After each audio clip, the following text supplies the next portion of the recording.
मुसलमानियत की सियासत की जाए और खुदा की वहदानियत को सामने रख के इस ज़िंदगी और इस सियासत को एक नज़रिए के साथ किया जाए। दोस्तों, आज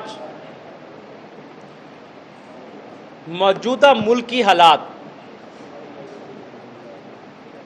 सियासी हालात, इदारों के साथ जो इस वक्त टकराव, घिराव और हिजान की जो कैफियत है, उस पर दिल बहुत उदास है। वर्कर्स को रिहा किया जाए जो बेगुनाह हैं, और जो वाकई ही अगर कसूरवार हैं तो उनको सज़ा ज़रूर मिले। दोस्तों, मैं आज रंजीदा दिल के साथ ये ऐलान करना चाहता हूँ कि इन मौजूदा मुल्की सियासी हालात में मैं अपने आप को ज़हनी तौर पर, जिस्मानी तौर पर, नफ्सियाती तौर पर और सियासी तौर पर इस काबिल नहीं समझ रहा कि मैं ये सियासत का सफ़र जारी रख सकूं। मैं अपने दोस्तों के हमरा ताहिर अमीर गौरी साहब, ये भी आपसे बात करेंगे, बाकी और बहुत से दोस्त जो आज यहाँ नहीं तशरीफ़ ला सके, जहाँ कुछ दोस्त मौजूद हैं, ये ऐलान करना चाहता हूँ कि मैं अपने आप को अमली सियासत से जुदा कर रहा हूँ। मैं अपने तमाम ओहदों से इस्तीफ़ा दे रहा हूँ, अपने आप को अमली सियासत से अलग कर। तहरीक इंसाफ टूट गई। पीटीआई में से ही हकीकी पीटीआई के नाम से नई पार्टी बन गई। चेयरमैन पीटीआई हकीकी राव यासिर का क्या कहना है, आइए आपको सुनवाएं। मई को जो हुआ है, ये पाकिस्तान का एक स्याह तरीन दिन है। हमारा जो मंशूर था, जिस वजह से हम पाकिस्तान तहरीक इंसाफ के साथ थे, वो था पुरअमन सियासत, इदारों की एहतियात, इदारों का पुरअमन। इसीलिए हम तहरीक इंसाफ में गए थे। अब हम नौजवान इसीलिए इमरान खान के साथ थे, यूथ खान साहब के साथ थी कि खान साहब ने एक हमें विज़न दिया था कि हम आपको लेकर जाएंगे। ये जो लोग असम्बलियों में बैठे हैं, ये टिकटें तो नहीं लिखवा के आए 50-50 साल के जो लोग काबिज़ हैं, क्या नौजवान नहीं जा सकता? तो इंशाअल्लाह मैंने ये पाकिस्तान तहरीक इंसाफ हकीकी के नाम से मैं इंशाअल्लाह पार्टी रजिस्टर्ड करवा रहा हूँ और बहुत जल्द एक कॉन्फ्रेंस करूँगा। उसके अंदर जो मेरे लोग हैं उनको मैं इंटर करूँगा और इंशाअल्लाह ताला हम नौजवान इंशाअल्लाह असम्बलियों में जाएंगे। आमदन से ज़ायद असासजात के साबिक वज़ीर आला उस्मान बुज़दार फिर 30 मई को तलब। उस्मान बुज़दार से 30 सवालात पर मुश्तमिल सवालनामा के जवाबात तलब। दूसरी तरफ उस्मान बुज़दार के खिलाफ मुकदमात की तफसील के लिए समाअत हाई कोर्ट ने फैसला महफूज कर लिया। हाई कोर्ट ने फैसला महफूज कर लिया है। आमदन से ज़ायद असासजात केस वज़ीर आला उस्मान बुज़दार फिर से 30 मई को तलब कर लिए गए हैं। उस्मान बुज़दार से 30 सवालात पर मुश्तमिल सवालनामे के जवाबात तलब कर लिए गए। दूसरी तरफ उस्मान बुज़दार के खिलाफ मुकदमात की तफसील के लिए समाअत की गई है। हाई कोर्ट ने फैसला महफूज कर लिया गया। मज़ीद तफसीलात जानते हैं सऊद बट से। जी सऊद, आगाह कीजिएगा।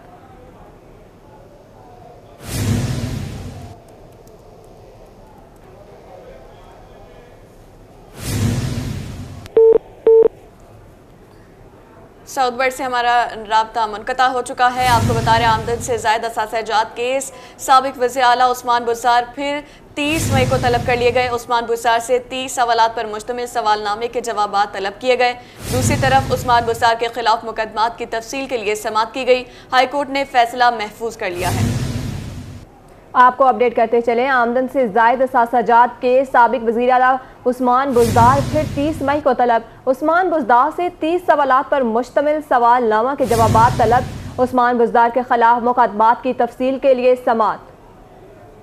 आपको बता रहे आमदन से ज़ायद असासजात केस का ये फैसला है। साबिक वज़ीर आला उस्मान बुज़दार फिर से 30 मई को तलब कर लिए गए हैं। साउथ बर्ड से हमारा राब्ता दोबारा बहाल हो चुका है। जी बताइएगा इस हवाले से। हाँ जी बिल्कुल, साबिक वज़ीर आला पंजाब सरदार उस्मान खान बुज़दार को नैब लाहौर ने 30 मई को तलब किया है। इससे कबल उनको 9 मई, 18 मई और 26 मई को तलब किया, लेकिन उन्हें अभी तक पीटीआई के रोग आज तक पेश नहीं हुए। उनको जो एक सवाल उठाया गया है कि आप ये बताएं कि आपको जो 2 माह कबल किया गया था, आपने अभी उसका जवाब नहीं जमा करवाया और आप 3 मरतबा ऐसी पेशियां जिन पर आप नहीं जिसकी वजह से आपका तहकीकाती टीम के रूबरू पेश होना जरूरी है। उनको ये भी पूछा गया 4 अरब रुपये से जायद की ऐसे मंसूबे थे जो आपने एक ही रोज में CMO का इफ्तिताह कर दिया, उनके केस का भी जवाब दें कि दीगर जो केस जाता मुकम्मल रिकॉर्ड लेकर 30 मई को नैब की 3 रुपये जो तहकीकाती टीम में रूबरू हर सूरत पेश। जी बहुत शुक्रिया सऊद भट्ट। इंतजामिया की जानिब से किए गए तमाम दावे हवा हो गए। मुल्तान शहर के यूटिलिटी स्टोर्स पर दोनों से आटा नायाब हो चुका है। इस हवाले से मजीद जानते हैं शकील सुल्तान से। जी शकील, लगा कीजिएगा। जी बिल्कुल, अगर बात करें मुल्तान शहर के यूटिलिटी स्टोर्स की सूरत हाल की, तो जहां घी की कीमतों में कमी देखी गई है, वहीं आटे का जो मसला है वो बदस्तूर बरकरार है। शहरियों का कहना है कि 2-3 दिन से आटा जो है वो दस्तयाब नहीं है। इस वक्त भी यहाँ पे मर्द ख़वातीन की बड़ी तादाद मौजूद है जो आटे के हसूल में मुंतज़िर हैं, लेकिन आटा अभी तक दस्तयाब नहीं हुआ। शहरियों से जानते हैं कब से खड़े हैं और क्या मसाइल पेश आ रहे हैं। सबसे बड़ा मसला ये है कि मजदूर आदमी के लिए इतनी तंगी हो गई कि 4 गुना हर चीज़ बढ़ गई है, और मजदूर की तनख्वाह वही है जो पहले आज से 4 साल पहले थी। ना कोई बढ़ाता, ना कोई सोचता, ना ही हुकूमत को गौर करती है। हुकूमत को चाहिए कि फौरी तौर पर इस पर अमल करे, और जगह जगह इसके स्टॉल की ज़रूरत नहीं है, दुकानों पे आ जाए, नहीं तो इसको आम करे, जैसे भी करे। जैसे पहले था वही लाइन अच्छी थी, क्योंकि हर आदमी को तकरीबन मिल जाता था। अब तो किसी को मिलता ही नहीं है। तकरीबन 3 हफ्ते से हम चक्कर लगा रहे हैं, कभी किसी स्टोर पे, कभी किसी स्टोर पे। जब मजदूरी करने जाते हैं वो कहते हैं भी 9 बजे का टाइम है, पहले बाद में आओगे तो आपकी दिहाड़ी काट लेंगे हम। मजदूर आदमी इतना परेशान है कि वो 4 गुना चीज़ कोई भी ज़्यादा ख़रीद नहीं सकता। हर मजदूर तकरीबन 1 हफ्ते में तकरीबन कम अज़ कम जिसके 6 सिर्फ अफराद हैं वो कम अज़ कम 4000 रुपये का कर्जदार हो रहा है। कोई पता नहीं है, आटा आए ना आए। सुबह 8 बजे खड़े हैं, ये तो जुम्मा है तो आज दिहाड़ी भी नहीं काम पे गए, तो हफ्ते को फिर काम पे चले जाएंगे, वही फिर फाके घर आटा नहीं होगा तो बच्चे बेचारे कहाँ से लेके आएंगे हम। शहरी जो हैं वो बहुत ज़्यादा परेशान है। उनका कहना है कि इंतजामिया हमें 2 से 3 दिन से यही कह रही है आटा आ रहा है, लेकिन शहरी परेशान है। बहुत शुक्रिया शकील, आप हमें तफसीलात से आगाह कर रहे थे। अब आपको बताएं, हज़ारों रुपए रोजाना आमदन देने वाली जनूबी पंजाब की दूसरी बड़ी सब्जी मंडी में सहूलियात का फुकदान। शदीद गर्मी में ठंडे पानी की अदम दस्तयाबी, ताजर और शहरी सरापा एहतजाज। कहते हैं मार्केट कमेटी अफसरान सिर्फ कमाने में लगी है, सहूलियात ना होने के बराबर हैं। शहरियों का हुकाम से सब्जी मंडी में सहूलियात की फराहमी का मुतालबा। आपको बता रहे हैं हज़ारों रुपए रोजाना आमदन देने वाली जनूबी पंजाब की दूसरी बड़ी सब्जी मंडी में सहूलियात का फुकदान। शदीद गर्मी में ठंडे पानी की अदम दस्तियाबी, ताजिर और शहरी सरापा एहतजाज। कहते हैं मार्केट कमेटी अफसरान सिर्फ कमाने में लगे हैं, सहूलियात ना होने के बराबर है। शहरियों का हुकाम से सब्जी मंडी में सहूलियात की फराहमी का मुतालबा किया जा रहा है। आपको अपडेट करते चलें, हज़ारों रुपए रोजाना आमदन देने वाली जनूबी पंजाब की दूसरी बड़ी सब्जी मंडी में सहूलियात का फुकदान। शदीद गर्मी में ठंडे पानी की अदम दस्तयाबी, ताजर और शहरी सरापा एहतजाज। अब आपको बताएं, मियाँ वाली में अब्रे रहमत बनी जहमत। गुज़िश्ता रात की बारिश से नाला बड़ोच बिछड़ गया। नाला बड़ोच का पानी मुतादिद मौज़ाजात में फैल गया। मज़ीद तफसीलात बताएंगे अख्तर मजाज। जी बिल्कुल, गुज़श्ता रात मियाँ वाली में होने वाली बारिश से नाला बड़ोच में पानी में इजाफ़ा हुआ और कुछ इलाकों में पानी जो है इस वक्त फैल चुका है, और गर्मी भी आए रोज़ अरूज की तरफ जा रही है। और मुमकिन सैलाब से बचने के लिए क्या इक़दाम हो रहे हैं, इस हवाले से हमारे साथ मौजूद हैं डिप्टी कमिश्नर सजाद अहमद खान साहब। आपसे इस सवाल से बात करते हैं। सर, गुज़श्ता रात बारिश हुई, पानी कुछ इलाकों में पहुँचा हुआ है और सर सैलाब के खदशात भी हैं, क्या कहेंगे सारे साहब? जी बिस्मिल्लाहिर्रहमानिर्रहीम। सैलाब से मुकाबले के लिए आपके इल्म में है कि हर साल ज़िले हुकूमत जो है वो एक फ्लड कॉम्बैट स्ट्रेटजी बनाती है। वो हमने स्ट्रेटजी तमाम महकमों की मुशावरत से तैयार करके कल PDMA को भेजी है। नाला बड़ोच में और उसके साथ नाला अडवाला है, उनमें हर साल बरसाती पानी आता है। कल रात भी आपके इल्म में है कि काफ़ी ज़ोरदार बारिश हुई है रात गए जो, और मियाँ वाली में कुछ जगहों पर तो यालाबारी भी हुई है। तो ये रिपोर्ट आ रही है कि नाला बड़ोच के इर्द गिर्द कुछ जगह पे पानी गया है। हमने रेवेन्यू फील्ड स्टाफ को हिदायत की है कि उन जगहों का विज़िट करके तो रिपोर्ट दें कि फसलें किस हद तक फसलों का नुकसान हुआ है। हमने कल ही सैलाब के पानी के हवाले से जो हमारा रेस्क्यू 1122 है उसकी पूरी एक्सरसाइजेज की हैं जाके कुंदिया में दरिया पे, कि अगर सैलाब आ जाता है तो लोगों को हमारी टीमें कैसे रेस्क्यू करेंगी। तो हमें यकीन है कि इस दफ़ा पानी आएगा तो इंशाल्लाह हमारी तैयारी काफ़ी बेहतर होगी। जी बिल्कुल, जैसा कि आपने डी साहब की बात सुनी कि नाला बड़ोच के इर्द गिर्द में जो पानी फैला है उस हवाले से महकमा रेवेन्यू को बहुत शुक्रिया अख्तर मिजाज अपडेट के लिए। मियां चन्नू शहरों गिरद नवा में तेज़ हवाओं के साथ बारिश, नशेबी इलाके ज़ेरे आब आ गए, मुतादिद इलाकों से बिजली गायब हो गई। बारिश से गर्मी की लहर में वाज़े कमी, बारिश से सड़क किनारे लगे पौधे ताज़ा, मौसम खुशगवार होने पर शहरियों के चेहरे खुशी से खिल उठे हैं। आपको अपडेट करते चले, मियां चन्नू शहर गिरद नवाह में तेज़ हवाओं के साथ बारिश, नशेबी इलाके ज़ेरे आब आ गए, मुतादिद इलाकों से बिजली गायब हो गई। बारिश से गर्मी की लहर में वाज़े कमी, बारिश से सड़क किनारे लगे पौधे ताज़ा, मौसम खुशगवार होने पर शहरियों के चेहरे खुशी से खिल उठे।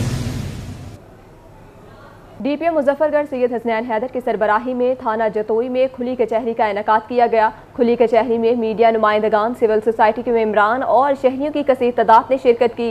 DPO ने शहरियों की दरख्वास्त पर समाअत की और मुनासिब अहकाम जारी किए। कहा, खुली कचहरी का मकसद शहरियों के मसाइल उनके दहलीज पर जाकर हल करना है।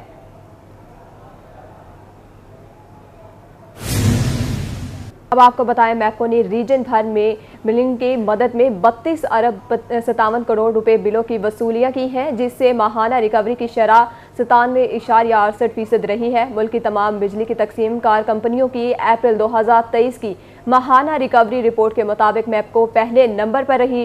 मैपको चीफ ने तमाम अफसरान और मुलाजमीन को माहाना रिकवरी में नंबर 1 पोजीशन हासिल करने पर शाबाश दी है।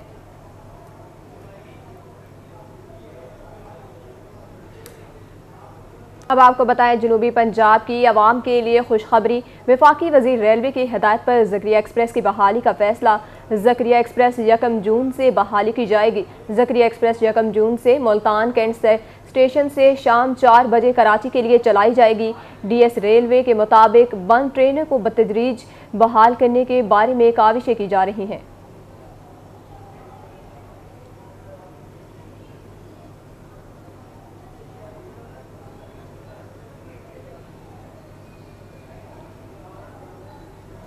वज़ीर आला मोहसिन नकवी का असातिज़ा के लिए एहसन इक़दाम। DEO का कहना था कि 400 असातिज़ा को मुस्तकिल कर दिया गया, 250 असातिज़ा के पेंशन केसेस को हल कर दिया गया। इसी हवाले से मज़ीद जानेंगे रहीम यार खान से हमारे नुमाइंदे आमिर भट्टी से।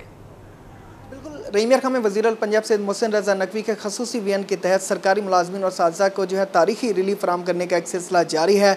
400 मुलाजमीन को जहाँ रेगुलर किया गया, तो इसके साथ साथ 250 ऐसे केसेस थे जिनके पेंशन के मसाइल थे, उनको भी हल कर दिया गया। और ऐसे भी कुछ असातिज़ा थे जो कि इदारे के हवाले से अपने फ़राइज़ बेहतर तरीके से सर अंजाम नहीं देते, उनके खिलाफ प्रोसीडिंग्स भी की जा रही हैं। DO एलिमेंट्री जनाना मिसेस इरशाद बेगम हमारे समझ, उनसे जानते हैं। मैम, इन तमाम तर चीज़ों के हवाले से बताया गया कि तारीफ़ी जो है रिलीफ भी फराम किया जा रहा है, उसके साथ साथ पेंशन केसेस भी इतनी बड़ी तादाद में हमने देखा कि पहली मरतबा आपने सॉल्व किया है। जी, TM के विज़न के मुताबिक हमने 400 ऐसी टीचर्स थी जिनको रेगुलाइज किया, और इसके बाद हमने कुछ टीचर्स थी जिन्होंने BEd नहीं मुकम्मल किया था, उनको हमने 1 साल की एक्सटेंशन दी।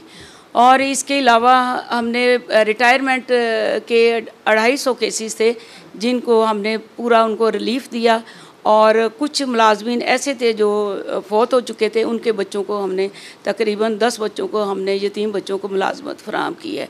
और इसके अलावा हमारी कुछ टीचर्स ऐसी थी जो मुल्क छोड़कर बाहर जा चुकी थी और वो महकमे पर बोझ थी, हमने उनको महकमे से फारिग कर दिया है, यानी उनको टर्मिनेट कर दिया। बिल्कुल, हमें बताया गया तफसीलन के 3 से 4 जो है बड़ी चीज़ें सामने आई हैं कि असातिज़ा को प्रमोट रेगुलर और जी बहुत शुक्रिया आमिर भट्टी। पोर्ट मनरो में पाकिस्तान एयरफोर्स शाहीन फाउंडेशन कबाली लोगों की खदमत के लिए कोशा फाउंडेशन की जानिब से 3 रोज़ा फ्री आई सर्जिकल कैंप का आगाज़ कर दिया गया है। मज़ीद बताएंगे अली मुसा रज़ा।